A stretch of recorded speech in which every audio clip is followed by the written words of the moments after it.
আজকের এই বিশাল সমাবেশ আয়োজন করতে গিয়ে আমাদের তিনজন ভাই ইতিমধ্যেই দুনিয়া থেকে বিদায় গ্রহণ করেছেন।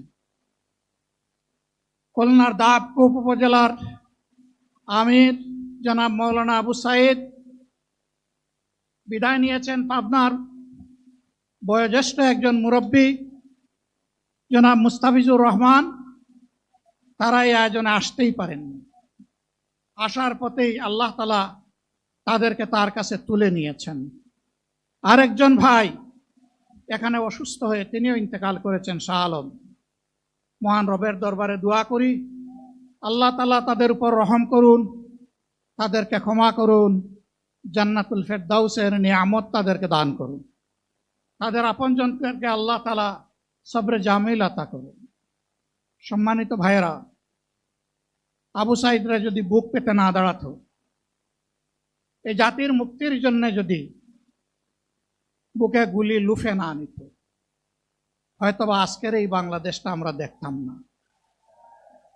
ইতিমধ্যে হয়তো আরো অনেক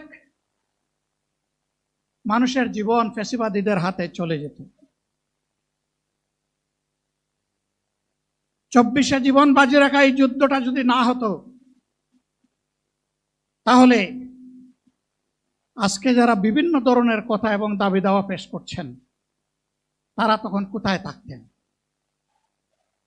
অতএব আসুন, যাদের ত্যাগের বিনিময়ে আল্লাহ তাআলার এই নিয়ামত পাওয়া, তাদেরকে যেন অবজ্ঞা এবং অবহেলা না করি। শিশু বলে তাদেরকে যেন তুচ্ছ তাচ্ছিল্য না করি। অহংকার বলে অন্য দলকে যেন তুচ্ছ তাচ্ছিল্য না করি। অরাজনৈতিক ভাষায় আমরা যেন কথা না, যদি এইগুলো আমরা পরিহার